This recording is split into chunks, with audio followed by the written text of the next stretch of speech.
শুরু হলো সব খবর। যমুনা টেলিভিশনের নিয়মিত আয়োজনে আপনাদের সবাইকে স্বাগত জানাচ্ছি। আমি ছোঁয়া খন্দকার। ফেনীতে বন্যার পানি নামছে ধীরে, কিন্তু এখনও ঘরে ফিরতে পারেনি আশ্রয় কেন্দ্রে থাকা বেশিরভাগ মানুষ। যারাও ফিরেছেন তাদের ঘরবাড়ি বসবাসের অনুপযোগী। চারদিকে পানির কারণে মৃত মানুষের দাফন করার স্থান নেই, রান্নার উপায় নেই কোনো। যোগাযোগ ব্যবস্থার অপ্রতুলতায় মিলছে না শুকনো খাবারও।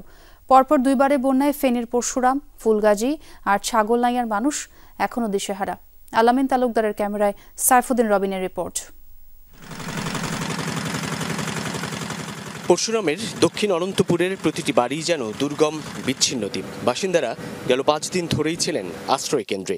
শুক্রবার পানি কিছুটা নামতে থাকায় কেউ কেউ ফিরেছেন ঘরে। ফিরেই ক্ষয়ক্ষতি দেখে আর স্থির থাকতে পারেননি এবাড়ির গৃহকর্তা মোহাম্মদ মোস্তফা। 50 মোস্তফার ঘরে থাকা গোটা বছরের ধান নষ্ট হয়েছে জলে। ঋণের টাকায় যে জমিতে চাষ করেছিলেন তাও শেষ। পরপর 2 বছর এমন বন্যায় নিঃস্ব হয়ে হৃদরোগে আক্রান্ত হন তিনি। স্বজনরা হারায় পরিবারের একমাত্র উপার্জনক্ষম ব্যক্তিকে। কিস্তি টাকা উঠেছে, মনে করেন এগুলা দিয়ে চাষবাস করছে, এগুলা নষ্ট ধ্বংস হয়েছে। মানসিক টেনশনে মনে করেন এটা নিয়ে টেনশন করে ক্ষতি হয়েছে। মাস 3 আগে একবার টেস্ট করতে, এখন আবার বন্যা দেখে ক্ষয়ক্ষতি অনেক হয়েছে, এটা সহ্য করতে পারেনি। কিন্তু চারদিকে জল থই থই পানি, মরদেহ দাফনের উপায়ও নেই যেন। ওনাদের যে পারিবারিক যে কবরস্থান, ওইটা কিন্তু পানি উঠছে। তারপর আবার পাশে একটা শুকনো আছে, আধা শুকনা, ওনার অনুমতি নিয়ে, ওনার আবার আত্মীয় অনুমতি নিয়ে আমরা এখানে জানাজা দেবো, কবর করবো এখানে। বৃহস্পতিবার রাত থেকে বৃষ্টি হয়নি, কিন্তু এখনো মুহুরী, কহুয়া ও সিলোনিয়া নদীর বাঁধ ভেঙে আসা পানি ভাসিয়ে রেখেছে ফসলি ক্ষেত, ঘরবাড়ি। যেসব বাড়ি থেকে পানি নেমেছে সেখানেও থকথকে কাদা। ছোট ছোট 3জন বাচ্চা আছে। আমি আজকে 4 দিন স্কুলে ছিলাম, দোতলার উপরে ছোট ছোট বাচ্চা, গরু আছে। 6 মাস থেকে 8 মাসের মধ্যে আবার আর একটা বন্যা, তাইলে মানুষের ক্ষয়ক্ষতির পরিমাণটা কেমন আমরা নিজেরাই ধারণা করতে পারেন। গরু ছাগল হাঁস মুরগ নিয়ে আমরা স্কুলে ছিলাম আজকে 5 দিন। এখন পানি নামার সাথে সাথে আমরা এখন বাড়িতে আইছি। ফেনীর পরশুরাম, ফুলগাজী থেকে পানি নামতে শুরু করেছে। ফলে ছাগলনাইয়া, সোনাগাজী ও ফেনী সদরের তুলনামূলক নিম্নাঞ্চল কয়েকটি গ্রাম নতুন করে প্লাবিত। ব্যাহত সদরের সাথে সড়ক যোগাযোগ। কয়েকটি স্থানে মূল সড়কের উপর দিয়ে প্রবাহিত হচ্ছে পানি। কেউ যে কিছু সরাবে, ঘর থেকে সরাবে, গরু সরাবে, ওইটাই মতো পাওয়া যায়নি। চুলাতে আগুন নাই, তাহলে এখন মনে করেন উভয় সাথে আগুন লাগবে, খালি মুড়ি খাইছি। ধান টানলে চাল টাইলে বেশি কষ্টে আছি, ধান রাখতে পারি নাই তো। কোনো রাজ্যে যদি ছাদের ঘর থাকতো তাহলে ছাদের উপরে উঠে রাখতাম। এই অবস্থা থেকে মুক্তি পেতে স্থায়ী বাঁধ নির্মাণের দীর্ঘদিনের দাবি আবারও তুলছেন দুর্গতরা। যেই পথ পাড়ি দিচ্ছে ইঞ্জিন চালিত নৌকায়, এটি কোনো নদী পথ নয়, বরং ফসলি ক্ষেত ছিল। কিন্তু কৃষকের সেই ফসলি জমি ভেসে গেছে বানের জলে, যেই বন্যার পানি এসেছে উজানের ঢল থেকে। গেল বছরের বন্যায় কৃষি, মৎস্য, প্রাণী সম্পদ সংক্রান্ত ক্ষয়ক্ষতি হয়েছিল প্রায় 900 কোটি। এবার সেই ক্ষতি খানিকটা কম হলেও গতবারের ধকলি কাটাতে পারেনি যে কৃষক, সে আগামী দিনে কি করে ঘুরে দাঁড়াবে সেটি এখন বড় প্রশ্ন হয়ে দাঁড়িয়েছে ফেনীর বন্যার্তদের জন্য। সাইফুদ্দিন রবিন, যমুনা নিউজ, পরশুরাম, ফেনী। যারা সংস্কার ছাড়া নির্বাচন করতে চায় তারাই নির্বাচনকে পিছিয়ে দিতে চায়। যশোরে এনসিপির পথসভায় এ মন্তব্য করেছেন দলটির আহ্বায়ক নাহিদ ইসলাম। এদিকে সংস্কার ছাড়া নির্বাচন হলে অন্তর্বর্তীকালীন সরকারের সকল অর্জন মলিন হয়ে যাবে বলে মন্তব্য করেছেন এনসিপির দক্ষিণাঞ্চলের মুখ্য সংগঠক হাসনাত আব্দুল্লাহ। একটা রক্তাক্ত অভ্যুত্থানের গর্ভ থেকে জাতীয় নাগরিক পার্টির জুলাই পদযাত্রার 11তম দিন যশোরে অভ্যুত্থানে আহত ও নিহতদের পরিবারের সাথে মতবিনিময়ের পর কর্মসূচি শুরু করে দলটি। মাঠের বাইরে বসে রেফারি নিয়ন্ত্রণের মধ্য দিয়ে আপনি খেলাকে নিয়ন্ত্রণ করবেন। এ সময় এনসিপির দক্ষিণাঞ্চলের মুখ্য সংগঠক হাসনাত আব্দুল্লাহ বলেন, সংস্কার ছাড়া নির্বাচন হলে অন্তর্বর্তী সরকারের সব অর্জন ম্লান হয়ে যাবে। বিচার, সংস্কার, জুলাই ঘোষণাপত্র এবং নির্বাচনের একটা প্যাকেজ একসাথে দিতে হবে। শুধুমাত্র নির্বাচনের দিকে তাকায় তাহলে ডক্টর মোহাম্মদ ইউনূসের যত আছে, আপনার এই যে অর্জন আছে, এই অর্জনগুলো মলিন হয়ে যাবে। উনি আবার ইতিহাসের কাঠগড়ায় ওনাকে দাঁড়াইতে হবে। জুমার নামাজের পর পথযাত্রা বের করে জাতীয় নাগরিক পার্টি। পথসভায় দলের আহ্বায়ক বলেন, সংস্কার ছাড়া যারা নির্বাচন চায় তারাই ভোট বেছাতে চাইছে। বিচার সংস্কার ছাড়া নির্বাচন বাংলার জনগণ মেনে নেবে না। যারা বিচার সংস্কার ছাড়া নির্বাচনের পরিকল্পনা করে তারাই নির্বাচনকে দেওয়ার বৈষম্যের বিরুদ্ধে একটি ইনসাফ ভিত্তিক রাজনীতি গড়ে তুলতে চায়। বিভিন্ন পথসভায় কথা বলেন দলটির শীর্ষ নেতারাও। বাংলাদেশ রাষ্ট্রটাকে গড়ার জন্য আমরা যখন রাজপথে ছড়িয়ে পড়েছি তখন তাদের মধ্যে ভয় ঢুকে গেছে। আমরা শাপলা মার্কার কথা বলেছি, তারা ভুলভাবে সেটাকে জাতীয় প্রতীক বলে শাপলা যাতে আমরা না পাই সেই ক্যাম্পেইন শুরু করেছে। 1971 সালে এই যশোরে এসে অ্যালেন গিন্সবার্গ লিখে গিয়েছিলেন সেপ্টেম্বর অন যশোর রোড, কিন্তু জুলাই অন যশোর রোড লেখা বাকি আছে। যশোরের পর খুলনায় পদযাত্রা করবে জাতীয় নাগরিক পার্টি। নির্বাচন কমিশনের দ্বিচারিতার কথা বলি, মন খারাপ করে রাজনৈতিক দল। হুমায়ুন রশিদ, যমুনা নিউজ। লন্ডনে অবশ্যই ষড়যন্ত্র। কালার, টেক্সচার, ডিজাইন ও থিকনেসের বিশাল রেঞ্জ থেকে বেছে নিন আপনার সুপারবোর্ড। সুপারবোর্ড, সব বানানোর বোর্ড। সংস্কারের নামে জনগণকে বিভ্রান্ত না করে দ্রুতই নির্বাচনের দাবি জানিয়েছেন বিএনপির সিনিয়র যুগ্ম মহাসচিব রুহুল কবির রিজভী।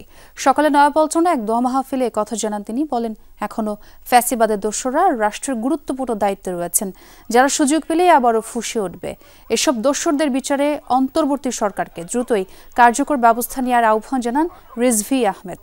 রিজভী আরও বলেন, বিএনপি সংস্কার বিরোধী নয়, বিএনপি চায় সুষ্ঠু নির্বাচনের মাধ্যমে ক্ষমতার পরিবর্তন।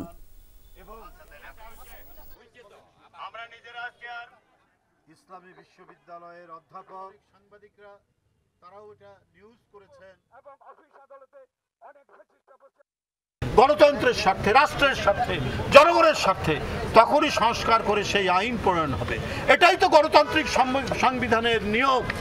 কেন এই জিনিসটা আপনারা জনগণকে বিভ্রান্ত করার চেষ্টা করছেন? এটা না করে আমরা যেটি বলেছি, জনগণের ক্ষমতা জনগণকে ফেরত দেন, এটাই সবচেয়ে বড় কাজ। সংস্কার, পিআর সহ নানাভাবে নির্বাচন ঠেকানোর ষড়যন্ত্র চলছে। ভোট ছাড়া গণতন্ত্র প্রতিষ্ঠা সম্ভব নয়, একথা বলেছেন বিএনপির ভাইস চেয়ারম্যান শামসুজ্জামান দুদু। দুপুরে জাতীয় প্রেস ক্লাবের জাতীয়তাবাদী নবীন দল আয়োজিত প্রতিবাদ সভায় কথা বলেন তিনি। 2011 সালে সংসদ ভবনের সামনে তৎকালীন বিরোধী দলীয় চিফ হুইপ জিয়ানুল আবেদিন ফারুক সহ বিএনপির জনপ্রতিনিধিদের ওপর হামলায় জড়িত পুলিশ কর্মকর্তা হারুন ও বিপ্লবের বিচারের দাবিতে প্রতিবাদ এই সভার আয়োজন। দুদু বলেন, আগামী নির্বাচন ও বিজয়ের মধ্য দিয়ে এসব হামলার জবাব দেয়া হবে। সভায় বিএনপি চেয়ারপারসনের উপদেষ্টা মোয়াজ্জেম হোসেন আলাল বলেন, বিরোধী দলীয় চিফ হুইপকে আঘাত করার মাধ্যমে বস্তুত সংসদের উপরই হামলা করা হয়। এ ঘটনায় তখনকার স্বরাষ্ট্রমন্ত্রী মহিউদ্দিন খান আলমগীরকে গ্রেফতারের দাবি জানান আলাল। সংস্কারের নামে, বিচারের নামে আরো কি বিষয় সামনে এনে নির্বাচনটা কিভাবে ঠেকানো যায়? আব্দুল্লাহ আল মামুন তিনি একজন আসামি ছিলেন।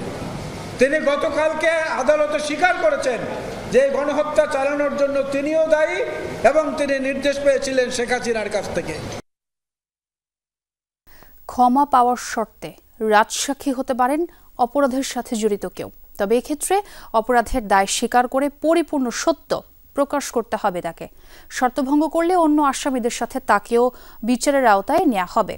অপরদিকে রাজসাক্ষী নিরাপত্তা ঝুঁকি থাকলে আইন অনুযায়ী সে বিষয়ে পদক্ষেপ নেবে রাষ্ট্র। আদালতের নির্দেশনা অনুযায়ী ব্যবস্থা নেবে কারা কর্তৃপক্ষ। আরও জানাচ্ছেন মাইনুল মারুফ। আন্তর্জাতিক অপরাধ ট্রাইব্যুনালে শেখ হাসিনা, আসাদুজ্জামান খান কামাল সহ 3 জনের বিরুদ্ধে দায়ের হওয়া মানবতা বিরোধী অপরাধ মামলায় বৃহস্পতিবার হঠাৎ এক নাটকীয় মোড়। অভিযোগ গঠনের আদেশের দিন নিজের সব অপরাধ কবুল করে রাজসাক্ষী হওয়ার ঘোষণা দেন মামলার অপর আসামি সাবেক আইজিপি চৌধুরী আব্দুল্লাহ আল মামুন। প্রসিকিউশন বলছে, ট্রাইব্যুনালে জুলাই গণহত্যার বিস্তারিত তুলে ধরে শেখ হাসিনা সহ কুশলবদের মুখোশ উন্মোচনের কথা জানিয়েছেন আইজিপি। ট্রাইব্যুনালের ইতিহাসে এবারই প্রথম কেউ রাজসাক্ষী হলেন। কিন্তু গণহত্যার অন্যতম মূল আসামি রাজসাক্ষী হওয়ার বিনিময়ে কি সুবিধা পাবেন, আর কারাই বা হতে পারবে রাজসাক্ষী, এই নিয়ে চলছে আলোচনা। সুপ্রিম কোর্টের সিনিয়র আইনজীবী এস এম শাহজাহান বলছেন, রাজসাক্ষী এমন কেউ হতে পারেন যিনি নিজেও অপরাধের অংশীদার। প্রশ্ন হলো, তাহলে রাজসাক্ষী হওয়ার বিনিময়ে কি পাবেন তিনি? রাজসাক্ষী হচ্ছে এই জন্য যে আমি সত্য কথা বলবো, আমি সাক্ষী দেব, আমাকে ছেড়ে দেবেন। যেই পার্ডনটা ওনাকে দেওয়া হচ্ছে এটা যেহেতু উনি অ্যাকসেপ্ট করতেছেন, তা কাজেই উনি যদি ওই কন্ডিশনটা ফুলফিল করেন তখন আর ওনাকে সাজা দেবে না, উনি মামলার সাক্ষী হিসাবে হয়ে গেলেন। আবার যদি কন্ডিশন ফুলফিল না করে তাইলে ওই 337, 338, 339 সিআরপিসি অনুযায়ী তার আবার বিচার হবে। সেক্ষেত্রে পিপি সাহেব যদি বলেন যে না, ওনার সাথে যে কন্ডিশন ছিল ওই কন্ডিশন উনি ফুলফিল করেন নাই, তাইলে ওনার আবার আলাদা আবার বিচার হবে। কেউ রাজসাক্ষী হলে বাড়তে পারে তার জীবনের নিরাপত্তা ঝুঁকি।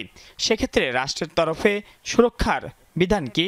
কোর্ট জেল অথরিটিকে অর্ডার দেবে যে এই মামলার ট্রায়াল না হওয়া পর্যন্ত তাকে জেলখানার ভিতরে অন্য আসামির, এই মামলার অন্য আসামিরা যেহেতু আছে, কাজেই তাকে নিরাপত্তা বিধান করতে হবে, এমনভাবে নিরাপত্তা বিধান করতে হবে যাতে তার যানজীবনের উপরে কোনো রকমের কোনো হুমকি বা কোনো কিছু না আসে।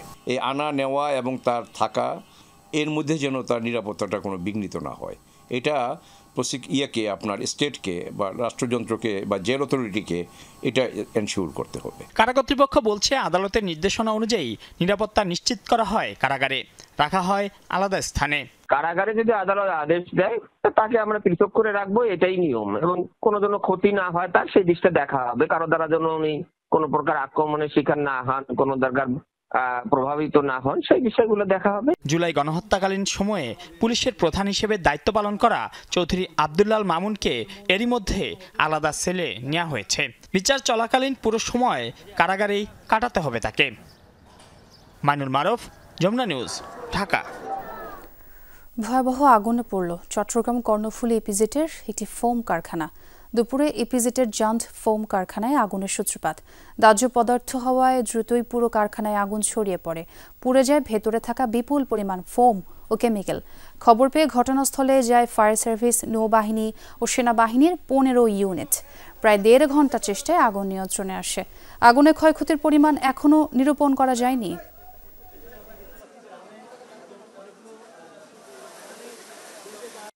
প্রথমে অল্প ছিল, এরপরে হঠাৎ করে একটা দাউ দাউ করে আগুন উপরের দিকে উঠে গেছে। আমরা তো সবাই দৌড়ে চলি, বাইরে গেছি। দোতলা পুরোটা পুড়ে গেছে, 3 তলা 4 তলা কিছুটা ভালো আছে, আর সব শেষ, আগুনে পুরোটা শেষ। আমরা সংবাদ পেয়েছি যে জান্ট অ্যাক্সেসরিজে আগুন লেগেছে কেভিজেডে, সাথে সাথে আমাদের কেভিজেড, সিভিজেড, বন্দর এবং আগ্রাবাদ থেকে আমাদের টোটাল 8টা ইউনিট অবস্থানে এসে উপস্থিত হয়ে আমরা আগুন নিয়ন্ত্রণের চেষ্টা করি এবং আগুন নিয়ন্ত্রণ আনতে সক্ষম হই। আগুনের বিষয়ে আরো খবর আপনাদের জানাতে চাই দর্শক। আমার সহকর্মী শহীদুল সুমন আমার সঙ্গে যোগ দিয়েছেন। সুমন, ক্ষয়ক্ষতি কি নিরূপণ করা গেল কিনা এখন, এবং আগুন লাগার কারণ কি জানতে পারলেন? এখনো পর্যন্ত দুটি বিষয় আসলে অজানা রয়েছে। ফায়ার সার্ভিসের সদস্যরা বলছেন তারা তদন্ত করবেন, যদি বা তারা তাদের যে কর্মকাণ্ড এখানকার অগ্নি নির্বাপন শেষ করেই তারা কিন্তু তাদের যে কার্যক্রম সেটি গুটিয়ে নিয়েছেন, এবং এই মুহূর্তে যারা কারখানাটির কর্মচারীরা রয়েছেন তারা তাদের যে কার্যক্রম সেটি ভিতরে চালাচ্ছেন। কোথাও কেউ আছে কিনা কিংবা তাদের অবশিষ্ট কোনো কিছু বাঁচল কিনা সেই বিষয়গুলো তারা খুঁজে দেখছেন। বাকি যে বিষয়গুলো ক্ষয়ক্ষতির পরিমাণ কিংবা আগুন লাগার কারণে সেটি পরবর্তীতে হয়তো কারখানা কর্তৃপক্ষ এবং ফায়ার সার্ভিসের যারা সদস্যরা রয়েছেন তারা আলাদাভাবে সেটি তদন্ত করবেন। যতটুকু আমরা জানি এটি একটি রপ্তানিমুখী পণ্য তৈরির, অর্থাৎ ফোম তৈরির, এটি তারা জুতার ফোম তৈরি করেন এবং সেটি তৈরি করে তারা বড় বড় যে কোম্পানিগুলো রয়েছে কিংবা কারখানা রয়েছে সেই কারখানাগুলোতে তারা সরবরাহ করতেন, এবং তাদের বড় একটি শিপমেন্ট 2-1 দিনের মধ্যে ছিল। সব মিলিয়ে তাদের যে বক্তব্য কারখানা কর্তৃপক্ষ, তারা বলছে তাদের 15 থেকে 16 কোটি টাকার ক্ষয়ক্ষতি হয়েছে। যদিও বা ফায়ার সার্ভিসের সদস্যরা সেটি তদন্ত করে দেখার কথা বলছেন, এবং এই মুহূর্তে আমি যদি দেখানোর চেষ্টা করি যে আগুনে কিন্তু পুরোপুরি একেবারেই পুরো ছাই হয়ে গিয়েছে। এখানকার যে ফোম এবং কেমিক্যাল রয়েছে সেগুলো, তার বাইরে তাদের যেই বড় বড় মেশিনারিজ গুলো রয়েছে সেগুলো কিন্তু একেবারে পুড়ে গিয়েছে। এই যে কারখানা, সেই কারখানার কিন্তু আমরা দেখেছি আশেপাশেই পানির সোর্স থাকায় সেখান থেকে সরবরাহকৃত পানি দিয়ে কিন্তু ফায়ার সার্ভিস, নৌবাহিনী এবং সেনাবাহিনী যেই আগুন নিয়ন্ত্রণকারী দল তারা কিন্তু এই আগুনটি দ্রুততার সাথে আগুন নিয়ন্ত্রণে আনার চেষ্টা করেছেন, এবং প্রায় 1.5 ঘন্টা পরে সেটি নিয়ন্ত্রণে আসে। এই মুহূর্তে যে দেখছেন ফায়ার সার্ভিসের কর্মীরা চলে গেলেও এখানকার যারা কর্মচারীরা রয়েছেন কারখানাটির, তারা এটি ভালো করেই খুঁজে দেখছেন তাদের অন্য কোনো সদস্যরা এখানে ভিতরে আছেন কিনা। যদিও বা কারখানা কর্তৃপক্ষ আগেই বলেছিলেন যে আজকে শুক্রবার ছুটির দিন হওয়াতে তাদের বেশিরভাগ কর্মী কিন্তু আসলে ছুটিতে ছিল। যারা একেবারেই ইমার্জেন্সি কাজের জন্য আজকে ছিলেন তারাও কিন্তু দুপুরের খাওয়ার জন্য তারা কারখানাটির বাইরে থাকা অবস্থায় কিন্তু এই আগুনটি লাগার কারণে সবাই কিন্তু নিরাপদে বাইরে চলে এসেছিল। এখন তারা তারপরও সেটি আসলে একেবারে পুরোপুরি নিশ্চিত হওয়ার জন্য চারপাশটা খুঁজে দেখছেন। এখনো পর্যন্ত তাদের কোনো কর্মী কিংবা সদস্য কেউ এখনো পর্যন্ত নিখোঁজ নেই। তারা বলছেন যে তাদের সবাই নিরাপদে রয়েছে, তারপরও তারা সেটি একেবারে যাতে নিখুঁতভাবে হয় সেটি তার জন্য তারা খুঁজে দেখছেন। ছোয়া। সুমন, আপনাকে ধন্যবাদ। ব্যবসায়িক দ্বন্দ্ব আর রাজনৈতিক বিরোধে মব সৃষ্টি করে প্রকাশ্যে পিটিয়ে হত্যা করা হয়েছে মিডফোর্ট এলাকার ব্যবসায়ী সোহাগকে। শুধু তাই না, হত্যার পর মরদেহের উপর উঠে পৈশাচিকতায় মেতে ওঠে হত্যাকারী দুর্বৃত্তরা। নৃশংস এই ঘটনার সিসি ক্যামেরার ফুটেজ যমুনা টেলিভিশনের হাতে এসেছে। এসব বিষয়ে কথা বলতে রাজি হয়নি পুলিশ।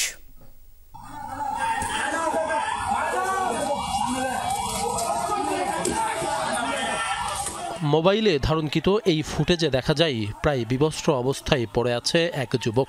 তাকে সিমেন্টের ব্লক আর ইট দিয়ে উপর্যুপরি আঘাত করছে কয়েকজন দুষ্কৃতিকারী। এই ঘটনার আরেকটি সিসি ক্যামেরার ফুটেজে দেখা যায় বুধবার সন্ধ্যা ৬টার দিকে মিডফোর্ড হাসপাতালের ৩ নম্বর ফটকের সামনে কিছু মানুষের জটলা। কয়েক মিনিট পর ওই যুবকের রক্তাক্ত মরদেহ টেনে মূল সড়কে নিয়ে আসে দুজন। নিথর দেহের উপর উঠে তাদেরকে পৈশাচিকভাবে উল্লাস করতে দেখা যায়। ঘটনাস্থলে গিয়ে কথা হয় প্রত্যক্ষদর্শীদের সাথে। তারা জানায় ৪০ থেকে ৫০ জন যুবক সন্ধ্যা নামার একটু আগে সোহাগকে ধরে নিয়ে মিডফোর্ড হাসপাতালের ৩ নম্বর ফটকের ভেতরে ঢোকায়। সেখানেই তাকে ইট এবং সিমেন্টের ব্লক দিয়ে মাথায় আঘাত করে মৃত্যু নিশ্চিত করে। পরে মরদেহ টেনে আনা হয় প্রধান সড়কে। জোরে জোরে মাথা বাড়ি দিচ্ছে, এখানে এসে ঘুরে পড়ছে, পরে টেনে নিয়ে এসে এখানে ধুয়ে চলে গেছে। কেমন দেখতে এটা ঠিক জানি না, বাট দেখতে হ্যাঁ ভারী জিনিস, মানে ইট টাইপেরই। আর এখানে মারার পর এখানে খুইলে গেছে মাথা, হ্যাঁ মস্তক বের হয়ে গেছে। লোকজন যে আসলো ওদিকে থেকে আসছে। ওদিক থেকে কি ওই লোকটারা নিয়ে আসছে? হ্যাঁ ওদিকে থেকে নিয়ে আসছে। মারছে কোন জায়গায়? মারছে যে গেটের ভিতরে তো মাইরা পরে উপরে উড়ে আনছে। এইখানে ভিতরে এইখানে মানে টাইনা নিয়ে আসে, কিন্তু এইখানে গঞ্জামটা লাগছে ভিতরে, এই যে গেটের ভিতরে মারছে ভিতরে। হ্যাঁ। খোঁজ নিয়ে জানা যায় নিহত সোহাগ মিডফোর্ড এলাকায় ভাঙাড়ির ব্যবসা করেন দীর্ঘদিন যাবৎ। হাসপাতালের পাশে রজনী বোস লেনে তার ব্যবসা প্রতিষ্ঠানের নাম সোহানা মেটাল। হ্যাঁ শুধু সিলভার, কিন্তু সিলভার হাই বাতিল। রেগুলার এখানে বসতো? হ্যাঁ রেগুলারই। পুলিশ জানিয়েছে ব্যবসা নিয়ন্ত্রণ নিয়ে দ্বন্দ্বের জের ধরে সোহাগকে হত্যা করে তার পূর্ব পরিচিতরা। এই ঘটনায় জড়িত থাকার অভিযোগে মহিন ও রবিনকে গ্রেপ্তার করেছে যৌথ বাহিনী। রবিনের কাছে পাওয়া গেছে একটি পিস্তল। গ্রেপ্তার দুজন ছাড়াও এই ঘটনায় সারোয়ার হোসেন টিটু, মনির ওরফে ছোট মনির, আলমগীর, মনির ওরফে লম্বা মনির, নান্নু, সজীব, রিয়াদ সহ আরও অনেকেই জড়িত। তারা একটি রাজনৈতিক দলের সাথে সম্পৃক্ত বলে অভিযোগ। এরই মধ্যে এই ঘটনায় ১৯ জনের নাম উল্লেখ ও অজ্ঞাত আরও ১৫-২০ জনকে আসামি করে হত্যা মামলা হয়েছে রাজধানীর কোতোয়ালি থানায়। আশিক মাহমুদ, যমুনা নিউজ, ঢাকা। খুলনায় যুবদলের বহিষ্কৃত নেতা মাহবুবুর রহমানকে গুলি ও রক কেটে হত্যা করেছে দুর্বৃত্তরা। দুপুরে নগরীর দক্ষিণ মহেশ্বর পাশা গ্রামে নিজ বাসার সামনেই খুন হন মাহবুবুর। দৌলতপুর থানা যুবদলের সাবেক সহসভাপতি তিনি। প্রত্যক্ষদর্শীরা জানান, বাসা থেকে বের হওয়ার সময় একটি মোটর সাইকেলে করে ৩ দুর্বৃত্ত গুলি করে মাহবুবুরকে। পরে পায়ের রক কেটে পালিয়ে যান তারা। আর মরদেহ নেওয়া হয়েছে মেডিকেলের মর্গে। ঘটনা খতিয়ে দেখছে পুলিশ। গেল ফেব্রুয়ারিতে কুয়েটে সংঘর্ষের সময় রামদাহাতে মাহবুবের একটি ছবি ভাইরাল হয়। পরে যুবদল থেকে তাকে বহিষ্কার করা হয়। তারা প্রথমে মোটরসাইকেল হেলমেট পরে এসে 2-3টে মোটরসাইকেল এসে তার প্রথম গায়ে একটি গুলি করে। পরবর্তীতে মাহবুব রান ভয়ে পালাবার চেষ্টা করলে তারা তাকে দৌড়ে চাপটে ধরে তাকে ফেলে দিয়ে উপর্যুপরি তার মুখে 5টি গুলি করে। মুন্সিগঞ্জের ঢাকা মাওয়া এক্সপ্রেসওয়েতে 5টি গাড়ির সংঘর্ষে আহত হয়েছেন অন্তত 12 জন। পদ্মা সেতুর উত্তর থানার সামনে যাত্রীবাহী একটি বাস ব্রেক ফেল করার পর একে একে ধাক্কা দেয় বাকি যানবাহনে। ভয়াবহ এই দুর্ঘটনার পর কিছু সময় যান চলাচল বিঘ্নিত হয়। নাটক সিনেমার দৃশ্য নয়, নিয়ন্ত্রণহীন বাস এভাবেই অন্য গাড়িতে ধাক্কা দেওয়ার এই দৃশ্য ঢাকা মাওয়া এক্সপ্রেসওয়ের। মুন্সিগঞ্জে এক্সপ্রেসওয়ে উত্তর থানার সামনে এই দুর্ঘটনা। বেলা 12:30টায় ফরিদপুর থেকে যাত্রী নিয়ে ঢাকার উদ্দেশ্যে রওনা হয় ইমাদ পরিবহনের একটি বাস। পথে নিয়ন্ত্রণ হারায় যানটি। এরপর একে একে 3টি বাস ও 2টি গাড়িকে ধাক্কা দেয় বাসটি। এক পর্যায়ে ডিভাইডার ভেঙে চলে যায় পাশের রুটে। আমরা আবার বাইরে ট্রেন দিকটা মোচতে ওটা দেখছি বামে দাঁড়ানো, তা আমরা ট্রেন দিকটা মোচতে বাইরে দিয়েছি। ও কিমাত কি করলো, ওটা 5 লাখ মেরে পরে আমার 5 লাখ মেরে দুর্ঘটনায় আহত অন্তত 12 জন। আহতদের উদ্ধার করে হাসপাতালে নেওয়া হয়েছে। দুর্ঘটনা কবলিত গাড়িগুলো জব্দ করে নেওয়া হয় থানায়। খানবাড়ির চৌরাস্তায় 5টি গাড়ির সংঘর্ষ হয়। এক গাড়ি অপর গাড়িকে পিছন থেকে মেরে দেয়। এতে 3টি বাস এবং 2টি মাইক্রোবাসের সংঘর্ষ হয়। বেশ কয়েকজন আহত হয়েছে। এই ঘটনার পর যান চলাচল কিছু সময়ের জন্য ব্যাহত হয়। রাহিম সারোয়ার, যমুনা নিউজ। এই মাসের মধ্যে জুলাই সনদ ও প্রতিটা হত্যার বিচারে জোর দাবি জানিয়েছেন জুলাই 24 শহীদ পরিবার সোসাইটি। বিকেলে যাত্রাবাড়ি চৌরাস্তা গোলচত্বরে এক মানববন্ধন ও বিক্ষোভ মিছিল শেষে এসব দাবি জানান তারা। বলেন, জুলাই আগস্ট আন্দোলনে সবচাইতে নির্মম হত্যাযজ্ঞ হয়েছে যাত্রাবাড়ি এলাকায়। রয়েছে শত শত ভিডিও ফুটেজও, যেখানে দেখা যায় যাত্রাবাড়ির বর্বরতা, অথচ সরকার এখনো রাষ্ট্রীয়ভাবে এসব হত্যাকাণ্ডের দৃশ্যমান কোনো ব্যবস্থা নেয়নি। অভিযোগ করেন, এই এলাকায় এসব শহীদদের স্মরণে এখনো কোনো স্মৃতিফলক নেই তাদের পরিবারগুলোকে পুনর্বাসনের চেষ্টা। সরকার যদি নির্ধারিত সময় কোনো উদ্যোগ গ্রহণ না করে, তাহলে পরবর্তীতে কঠোর আন্দোলনের হুঁশিয়ারি দেন তারা।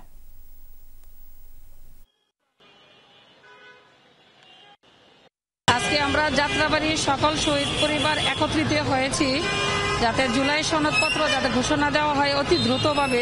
1 বছর হয়ে গেল, আজ পর্যন্ত খুনি ধরা খায় নাই, এমনকি কোনো বিচার পাই নাই। আমাদের একটাই চাওয়া পাওয়া, সেটা ছিল বিচার। সব দাবি দাওয়া মেনে নিলেও বিচারটাই এখন পর্যন্ত হচ্ছে না। 1 বছর হয়ে গেল, এ পর্যন্ত আমাদের কোনো বিচারের আমরা কোনো কুলকিনারা দেখতেছি না। আমার ছেলের লাশ চাই, আমার ছেলের লাশ দাও, লাশ না দিলে কি আমার কোনো দাবি থাকবা। দুদকের মামলায় গ্রেপ্তার অর্থনীতিবিদ ও জনতা ব্যাংকের সাবেক চেয়ারম্যান অধ্যাপক ডক্টর আবুল বারকাতকে কারাগারে পাঠিয়েছে আদালত। শুক্রবার দুপুরে তাকে ঢাকার সিএমএম আদালতে হাজির করা হলে আদালত এই আদেশ দেয়। দুদক 3 দিনের রিমান্ড আবেদন করলে এর শুনানি সংশ্লিষ্ট আদালতে পরে হবে বলে জানায় আদালত। আনন টেক্স গ্রুপের নামে 297 কোটি টাকা আত্মসাতের অভিযোগে গত 20 ফেব্রুয়ারি আবুল বারকাত সহ 23 জনের নামে মামলা করে দুদক। এই মামলায় বৃহস্পতিবার দিবাগত রাতে রাজধানীর ধানমন্ডি থেকে ডক্টর বারকাতকে গ্রেফতার করে ডিবি। রাতেই তাকে দুদকের কাছে হস্তান্তর করা হয়। শুক্রবার দুপুরে 3 দিনের রিমান্ড চেয়ে আবুল বারকাতকে ঢাকার চিফ মেট্রোপলিটন ম্যাজিস্ট্রেট কোর্টে হাজির করা হয়। এই আবেদন নাকচের আর্জি জানায় আসামিপক্ষ। এ বিষয়ে পরে শুনানি হবে উল্লেখ করে ডক্টর বারকাতকে কারাগারে পাঠানোর আদেশ দেন আদালত। প্রতারণার মাধ্যমে মিথ্যা, বানোয়াট এবং ভিত্তিহীন একটা স্থাপনা কলকারখানা, যার কোনো বাস্তবে কোনো অস্তিত্ব নাই, সেটা সে প্রতারণার মাধ্যমে করে দেখিয়ে এই টাকাগুলো সে আত্মসাৎ করেছেন। আসামি পক্ষের আইনজীবীদের দাবি, রাজনৈতিক উদ্দেশ্যে তাকে গ্রেফতার করা হয়েছে। এটা কিন্তু একটা সেটেলড ইস্যু। 2022 সালে ইতিমধ্যে উনি দুদক থেকে তদন্ত করে ওনাকে অব্যাহতি দেওয়া হয়েছে। এই সব কিছু সেম। আপনি তো নতুন করে কোনো মামলা যদি আমার এই ইস্যুতে আনতে চান, তাহলে আপনাকে কোনো একটা ডিফারেন্সিয়েট দেখাতে হবে। দুদক বলছে, বাংলাদেশ ব্যাংকের সাবেক গভর্নর আতিউর রহমান ও আবুল বারকাত পরস্পর যোগসাজশে জাল জালিয়াতির মাধ্যমে অ্যানন টেক্স গ্রুপের 22টি প্রতিষ্ঠানকে 297 কোটি টাকা ঋণ দিয়েছিলেন। রাব্বি সিদ্দিকী, যমুনা নিউজ, ঢাকা। শেরপুর সীমান্ত দিয়ে নারী ও শিশুসহ 10 জনকে পুষিন করেছে ভারতীয় সীমান্তরক্ষী বাহিনী বিএসএফ। ময়মনসিংহ বিজিবি 39 ব্যাটালিয়নের অধিনায়ক এই তথ্য নিশ্চিত করেন। তিনি জানান, ভোরে নালিতাবাড়ির পানিহতা সীমান্তে পুষিন করা 10 জনকে আটক করে রামচন্দ্রকুড়া বিজিবি ক্যাম্পের সদস্যরা। পরে আটককৃতদের পুলিশের কাছে হস্তান্তর করা হয়। তাদের পরিচয় শনাক্তের জিজ্ঞাসাবাদ চলছে বলে জানিয়েছে পুলিশ। সুনামগঞ্জ সীমান্তে ভারত থেকে আনা পোষা বিড়াল, কুকুরের বিপুল খাদ্যদ্রব্য সহ নানা সামগ্রী জব্দ করেছে যৌথ বাহিনী। এটি কাভার্ড ভ্যানে অবৈধভাবে আনা হচ্ছে ভারতীয় পণ্য। এমন তথ্যের ভিত্তিতে ভোরে সদর উপজেলা অভিযান চালায় বিজিবি। তবে কাভার্ড ভ্যান নিয়ে পালিয়ে যায় চালক। পরে যৌথ বাহিনীর সহায়তায় জগন্নাথপুর থেকে কাভার্ড ভ্যানটি জব্দ করা হয়। তবে ধরা যায়নি চালককে। উদ্ধার করা হয় 1,60,00,000 টাকার পোষা কুকুর বিড়ালের খাদ্যদ্রব্য, পোশাক, কসমেটিক্স, ওষুধসহ নানা সামগ্রী। সবকিছু জিনিসই এর ভিতরে ছিল। বেসিক্যালি সবকিছুই বিদেশি পোষ্য কুকুর এবং বেড়ালের জিনিসপত্র। আমাদের কৌশলগত পরিবর্তনের মাধ্যমে আমরা এই দ্রব্য সামগ্রী ধরতে সমর্থ হচ্ছি। 1994 সালের বিদ্রোহে চাকরি হারানো আনসার সদস্যরা চাকরি পুনর্বহালের দাবিতে আমরণ অনশন করছেন। রাজধানীর খিলগাঁও আনসার সদর দপ্তরের সামনে 13 দিন ধরে আমরণ অনশন করছেন তারা। আন্দোলনকারীরা জানান 2018 সালে সুপ্রিম কোর্টের রায়ের পরও তাদের পুনরায় নিয়োগ দেওয়া হয়নি। বছরের পর বছর অনিশ্চয়তা ও মানবতার জীবনযাপন করছেন তারা। চাকরিচ্যুত আনসার সদস্যরা বলেন, কর্তৃপক্ষের উদাসীনতায় অবশেষে রাস্তায় বসতে হয়েছে তাদের। টানা আমরণ অনশনে থাকায় বেশ কয়েকজন অসুস্থ হয়ে পড়েছেন। আন্দোলনকারীরা জানান, সড়কের পাশে দিনের পর দিন কর্মসূচি চলমান থাকলেও তাদের খোঁজ নেয়নি কর্তৃপক্ষ। প্রধান উপদেষ্টার দৃষ্টি আকর্ষণ করে তারা বলেন, সর্বোচ্চ আদালতের রায় বাস্তবায়ন করে সকল সুবিধা সহ যাদের বয়স আছে তাদের চাকরি ফেরত দেওয়ার আহ্বান জানান। আর দাবি না মানা পর্যন্ত আন্দোলন চালিয়ে যাওয়ার ঘোষণা দেন সাবেক আনসার সদস্যরা। নিখোঁজ হওয়ার 4 দিন পরও খোঁজ মেলেনি চট্টগ্রাম বিশ্ববিদ্যালয়ের শিক্ষার্থী অরিত্র হাসানের। জীবিত উদ্ধার না হলে অন্তত মরদেহটি যেন পাওয়া যায় সে আশায় প্রতিদিন সৈকতের খুঁজে বেড়াচ্ছেন স্বজনরা। উদ্ধার তৎপরতা অব্যাহত রেখেছে প্রশাসন। স্রোতের টানে হারিয়ে গেছে বুকের মানিক। একমাত্র সন্তানের খোঁজে সমুদ্র সৈকতে পাগলের মতো ঘুরছেন মা জেসমিন খানম। কেঁদে কেঁদে পাথরপ্রায় বাবা আমিনুল ইসলামের নিষ্পলক চোখও সর্বনাশা ঢেউয়ের দিকে। এখন আমার একটাই আশা, আমার ছেলেকে পাবো। এই অথৈ সমুদ্রে রেখে তো আমি আর যেতে পারবো না। আমার ছেলেকে রেখে আমি বাসায় একটা মুহূর্তও থাকতে পারবো না। তাহলে রিসোর্ট হলো, রিসোর্টের নিরাপত্তা নাই, রিসোর্টের নিজস্ব নিরাপত্তা নাই, লাইফ গার্ড নাই, কিচ্ছু নাই। আর কত তাহলে এরকম মৃত্যু হবে? 4 দিন আগে বন্ধুদের সাথে সমুদ্র স্নানে গিয়ে নিখোঁজ হন চট্টগ্রাম বিশ্ববিদ্যালয়ের উন্নয়ন অধ্যয়ন বিভাগের শিক্ষার্থী অরিত্র হাসান। জীবিত উদ্ধারের আশা না থাকলেও অন্তত মরদেহটি যেন পাওয়া যায় সেই আশায় প্রতিদিন বিভিন্ন পয়েন্টে হন্যে হয়ে খুঁজে বেড়াচ্ছেন স্বজনরা। 4 দিন হয়ে গেল, আমরা তো এখন অরিত্রকে পেলাম না, এটা আমাদের দুঃখ। যে কোনো অবস্থাতেই আমরা ছেলেটাকে একটা বডি চাই। আমরা বডি ছাড়া এখান থেকে আমরা কক্সবাজার থেকে যাচ্ছি না। অরিত্রের খোঁজে উদ্ধার তৎপরতা অব্যাহত রেখেছে tourist police, fire service, coastguard ও লাইফগার্ড কর্মীরা। অরিত্রর মরদেহটি যাতে খুঁজে পাওয়া যায় এবং পরিবারের কাছে ফিরিয়ে দেবে সেই চেষ্টা আমাদের অব্যাহত রয়েছে। আমরা আশা করছি হয়তোবা আজকে সন্ধ্যায় জোয়ারে হয়তোবা পেতে পারে। একের পর এক প্রাণহানির ঘটনায় উদ্বিগ্ন পর্যটকরা। নিরাপত্তা ব্যবস্থা জোরদারের পাশাপাশি সংশ্লিষ্ট কর্তৃপক্ষের তৎপরতা বৃদ্ধির তাগিদ তাদের। শুধু দেখতেছি 2-1 বার বাঁশি দিয়ে চলে যাচ্ছে, আর কোনো খোঁজ খবর নাই যে জোয়ার আসতেছে বা ভাড়া হচ্ছে, কোন সময় থাকা নিরাপদ হবে পানিতে, কোন সময় নিরাপদ না। এখানে একটু সেফটি কম, তা আমি মনে করি যদি সেফটিটা ভালো হয় তাহলে হয়তো বা মৃত্যুর হারটা একটু কম হবে। প্রথম বর্ষের পরীক্ষা শেষ হওয়ায় সোমবার কক্সবাজারে বেড়াতে গিয়েছিলেন 5 বন্ধু। মঙ্গলবার সকালে হিমছড়ির সৈকতে গোসলের আগে ছবি তোলার সময় ঢেউয়ের তোরে তলিয়ে যান 3 জন। এখন পর্যন্ত উদ্ধার হয়েছে সাদমান রহমান শাবাব ও আসিফ আহমেদের মরদেহ। জোবায়েত ইবনে শাহাদাত, যমুনা নিউজ। বাংলাদেশের পর্বতারোহী ইকরামুল হাসান শাকিল ও নেপালের তাশি গালজেন শেরপার সাম্প্রতিক এভারেস্ট অভিযানের ছবি নিয়ে প্রদর্শনীর আয়োজন করা হয়েছে। জাতীয় জাদুঘরের নলিনীকান্ত ভট্টশালী গ্যালারিতে 3 দিনের এই প্রদর্শনী চলবে। বিকেলে এই প্রদর্শনীর উদ্বোধন করেন বাংলাদেশের নেপালি দূতাবাসের deputy chief of mission Lalita শিলওয়েল। সাগর হতে শিখরের শিরোনামে এই প্রদর্শনীতে বাংলাদেশ, ভারত এবং নেপালের সমতল ও পাহাড়ি জীবন, হিমালয় পর্বতের অভিযানের চিত্র তুলে ধরা হয়েছে। কক্সবাজার থেকে এভারেস্ট জয়ের 115টি অসামান্য আলোকচিত্র স্থান পেয়েছে। উদ্বোধনী অনুষ্ঠান পর্বতারোহী ইকরামুল হাসান শাকিল এভারেস্ট জয়ের দুঃসাহসিক অভিযানের নান্দনিক ইতিকথা তুলে ধরেন। বলেন, কক্সবাজার থেকে পায়ে হেঁটে এভারেস্ট জয়ের এ পথ সহজ ছিল না। প্রতিটি পদক্ষেপে ছিল মৃত্যু আর জীবনের মাঝখানে এক সূক্ষ্ম ভারসাম্য। কিন্তু হৃদয়ে বাঁচতে থাকা বাংলাদেশের নাম আর C2 সামিট অভিযানের অঙ্গীকার আমাকে এগিয়ে যেতে সহায়তা করেছে। প্রদর্শনীটি প্রতিদিন বেলা 11টা থেকে বিকেল 5:30 পর্যন্ত সর্বসাধারণের জন্য উন্মুক্ত থাকবে। এই অভিযানটার গল্পই আজকে এই ছবির মাধ্যমে দেখানোর চেষ্টা করেছি। এখানে আমি একদম কক্সবাজার থেকে শুরু করে একদম এভারেস্টের চূড়া পর্যন্ত ছবি আছে এবং সিরিয়াল অনুযায়ী আছে। আপনারা একদম কক্সবাজার থেকে হাঁটা শুরু করবেন, এভারেস্টের চূড়ায় গিয়ে আপনাদের যাত্রা শেষ হবে। Together they have not just broken the records, they have actually built a breeze between sea to summit, a breeze between Bangladesh and Nepal, and a breeze between aspiration and accomplishment. Sulaiman দিয়াবাতের সাথে 7 বছরের সম্পর্কের অবসান ঘটাচ্ছে Mohammedan sporting club. নতুন মৌসুমের দল বদলের জন্য তালিকায় নেই মালির এই স্ট্রাইকার। সামাজিক যোগাযোগ মাধ্যমে এক পোস্টে সাদা কালো শিবিরে আর থাকছেন না বলে জানান দিয়াবাতে। মোহামেডান থেকে আনুষ্ঠানিকভাবে কিছু না জানলেও গুঞ্জন রয়েছে অনিয়মিত বেতন নিয়ে ক্লাবের সাথে দ্বন্দ্বে জড়ান তিনি। যদিও এমন অভিযোগ ভিত্তিহীন বলে উড়িয়ে দিয়েছেন মোহামেডানের সাবেক এই অধিনায়ক। এদিকে সবশেষ মৌসুমে প্রথমবারের মতো ঐতিহ্যবাহী এই ক্লাবটিকে পেশাদার লীগ শিরোপা জেতাতে অগ্রণী ভূমিকা রাখেন দিয়াবাতে।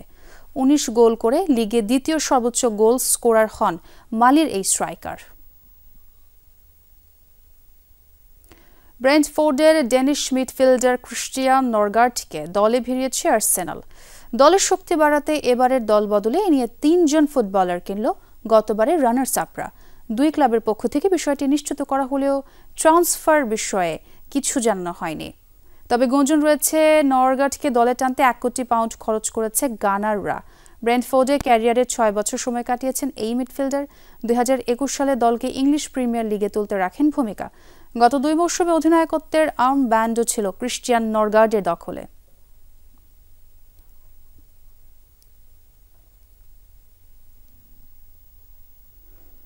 দর্শক, এ ছিল আজকের সব খবরের আয়োজনে। এতক্ষণ যারা সঙ্গে ছিলেন সবাইকে ধন্যবাদ।